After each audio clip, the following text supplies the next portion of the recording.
शादी हो जाए तो बढ़िया है। अब शादी हो जाए, अच्छी लड़की भी मिल गई, फिर पोता पोती का मुंडा भी देख ले। सही है ना कि बस अबे तो पोता पोती ना मुंडा भी देखी ना पछे वाह।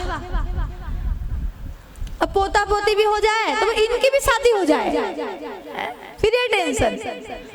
दुनिया में हर व्यक्ति कामना के पीछे ही भाग रहे हैं। आपके पास 1000 रुपए है तो आपकी इच्छा होगी कि 50,000 हो जाए। 50,000 आ गया तो मन होगा कि चलो अब तो 1 लाख हो जाए। 1 लाख है तो सोचोगे कि चलो 50 लाख हो जाए।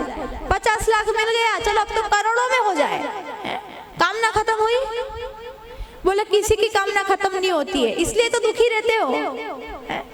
परमात्मा जो दे उसमें संतुष्ट रहना सीखो।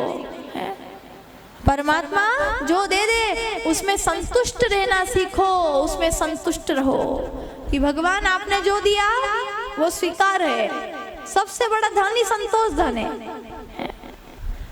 सुदामा जी दरिद्र नहीं थे, सुदामा जी दरिद्र नहीं थे, गरीब जरूर थे, क्योंकि सुखदेव जी ने भागवत में कहीं भी दरिद्र शब्द, भिखारी शब्द प्रयोग किया ही नहीं, क्योंकि उनके पास तो सबसे बड़ा धन था और वो धन है संतोष धन। संतोष धन था उनके पास। इसीलिए कहते हैं कि हर व्यक्ति कामना के पीछे भाग रहा है। इतना मिल जाए अच्छा रहेगा, उतना मिल गया तो और मिल जाए तो अच्छा रहेगा। ये भावना है जिसके हृदय में होती है वो व्यक्ति दुखी रहता है, क्योंकि कामना कभी किसी की खत्म ही नहीं होती है। इसीलिए तो हम परेशान रहते हैं। विहाय कामान्य सर्वान पुमाश्च रतिनि स्पृह निर्ममो निरहंकार स शांतिमति गच्छति। जिसके हृदय में ममता न हो, प्रेम सबसे करो, ममता किसी से मत करो। जिसके हृदय में ममता नहीं होती वो व्यक्ति सुखी। जिसके हृदय में अहंकार न हो, जिसके हृदय में अहंकार न हो वो व्यक्ति दुनिया में सुखी।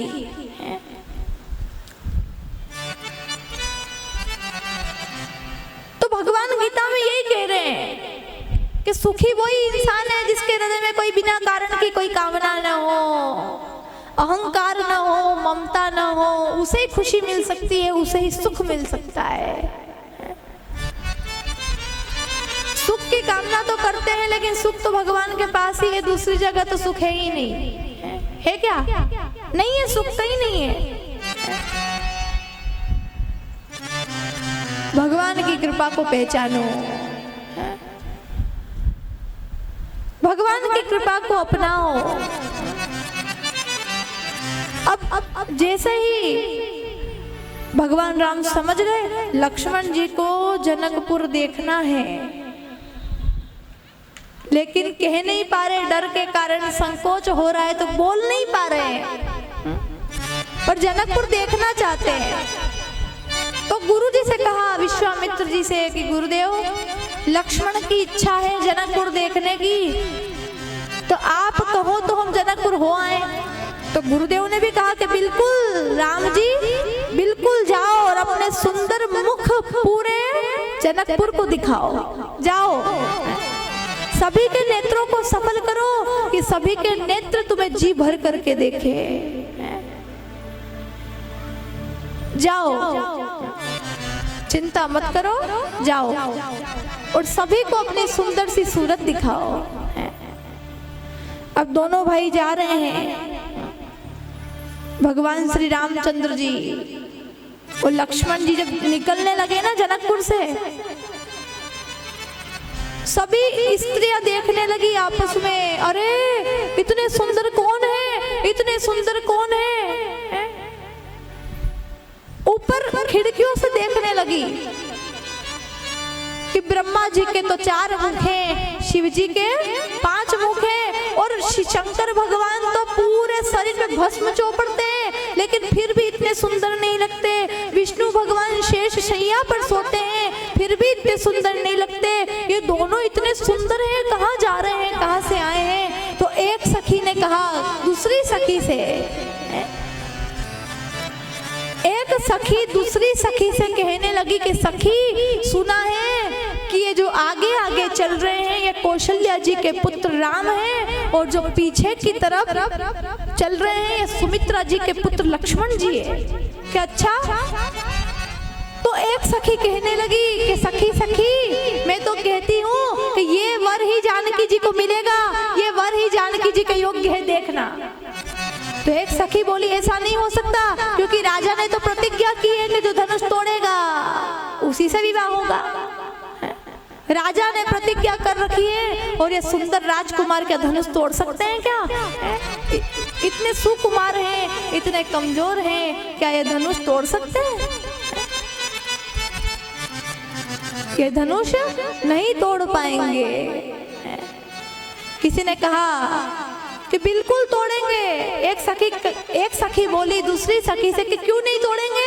बिल्कुल तोड़ेंगे, क्योंकि कोई कोई दिखने में छोटा होता है लेकिन काम बड़े बड़े करता है। दिखने में कोई कोई छोटा दिखता जरूर है, लेकिन उसके काम बहुत बड़े बड़े होते हैं ना, बहुत बड़े बड़े काम करता है।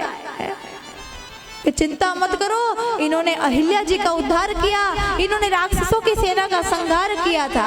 अरे जिसने राक्षसों की सेना का संहार कर दिया, मार्ग में ताड़का को मार दिया हो, वो क्या छोटा हो सकता है? हम कहते हैं, अरे एक सखी कहने लगी दूसरी सखी से कि सखी, हम तो ये तक कहते हैं कि अगर इनका विवाह जानकी जी के साथ हो गया ना, तो कम से कम इस बहाने यहाँ आते जाते तो रहेंगे।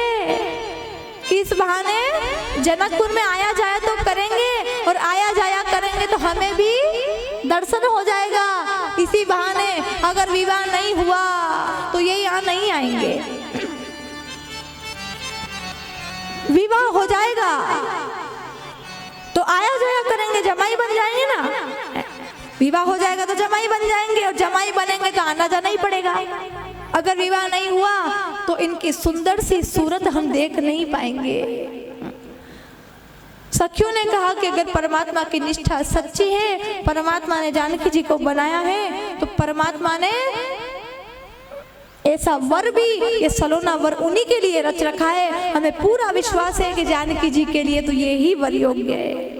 श्याम लगात कलकंज बिलोचन, श्याम लगात कलकंज बिलोचन, श्याम लगात कलकंज बिलोचन, श्याम लगात कलकंज बिलोचन, जो मारी चह सुभुज मधुमोचन, जो मारी जय सुभुज मधुमोचन, श्याम लगात कलकंज बिलोचन, श्याम लगात कलकंज बिलोचन, श्याम लगात कलकंज बिलोचन, श्याम लगात कलकंज बिलोचन, जो मारी चह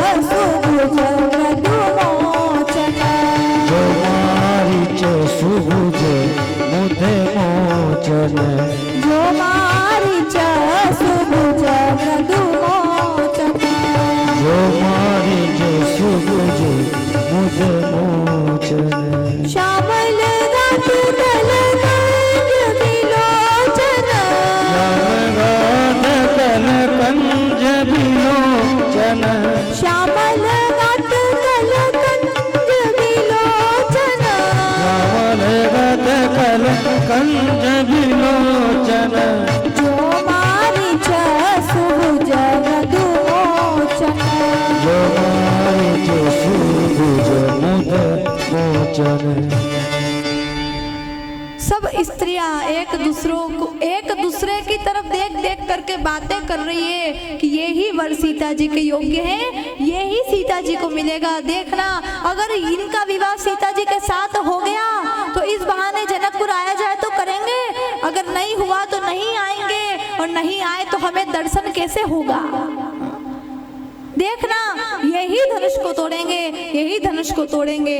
बस सब आपस में बातें कर ही रही थी। कि इतने दोनों भाई राम लक्ष्मण जी पूर्व दिशा की ओर गए, जहाँ धनुष यज्ञ के लिए